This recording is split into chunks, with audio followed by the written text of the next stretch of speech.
देश में मुगलों के खिलाफ प्रोपगंडा अभियान चरम पर है। ऐसे में ज़रूरी है हम जाने मुगलों का हिंदुस्तान कैसा था। तो चलिए शुरू करते हैं। जब मुगलों ने पूरे भारत को एक किया तो इस देश का नाम कोई इस्लामिक नहीं बल्कि हिंदुस्तान रखा। हालांकि इस्लामिक नाम भी रख सकते थे, कौन विरोध करता। जिनको इलाहाबाद और फैजाबाद चुभता है वो समझ लें कि मुगलों के ही दौर में रामपुर बना, और तब तक भी बना जब रामपुर एक मजबूत मुस्लिम रियासत थी। नाम बदला जा सकता था, कौन विरोध करता। मगर मुस्लिम नवाबों ने भी रामपुर का नाम नहीं बदला तो सीतापुर भी बना रहा, जो कि वो भी मुस्लिम रियासत थी। अयोध्या तो बसी ही मुगलों के दौर में। रामचरितमानस भी मुगलिया काल में ही लिखी गई। मथुरा वृंदावन तो बसी ही मुगलों के दौर में। बनने से रोक सकते थे, कौन विरोध करता। आज के माहौल में मुगलों को सोचता हूं, मुस्लिम हुक्मरानों को सोचता हूं तो लगता है कि उन्होंने बेवकूफ़ी की। होशियार तो ग्वालियर का सिंधिया घराना था, होशियार मैसूर का वाडियार घराना भी था, और जयपुर का सवाई जयसिंह का राजशाही घराना भी होशियार ही था। तो जोधपुर उम्मेद सिंह का भी राजघराना भी होशियार ही था।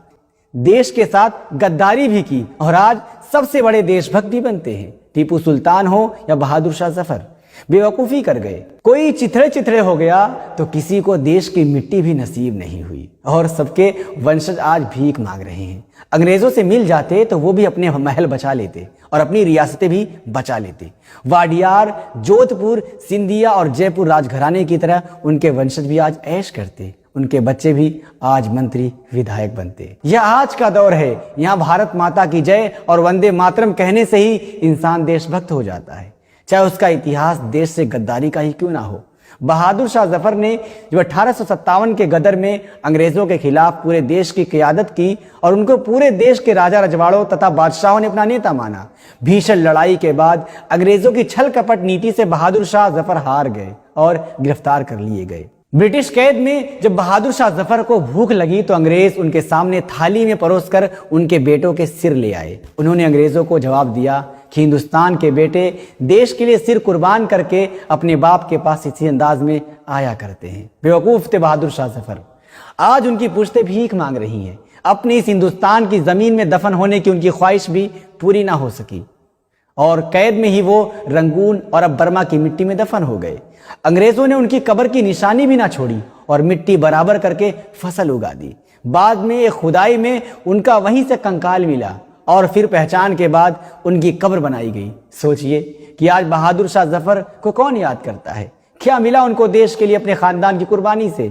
ऐसा इतिहास और देश के लिए बलिदान किसी संघी का होता तो अब तक सैकड़ों शहरों और रेलवे स्टेशनों का नाम उनके नाम पर हो गया होता।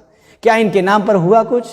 इसलिए कहा कि अंग्रेजों से मिल जाना था। ऐसा करते तो ना कैद मिलती, ना कैद में मौत, ना यह गम लिखते जो रंगून की कैद में लिखा। लगता नहीं है दिल मेरा उजड़े दयार में, किसकी बनी है आलमे ना पायेदार में। उम्र दराज मांग कर लाए थे 4 दिन, 2 आरज़ू में कट गए 2 इंतजार में। कितना बदनसीब है जफर दफन के लिए, 2 गज जमी भी मिल न सकी कूहे यार में। फिलहाल NIN में इतना ही। इसी तरह सच्चाई को पहचानने के लिए जुड़े रहिए NIN के साथ।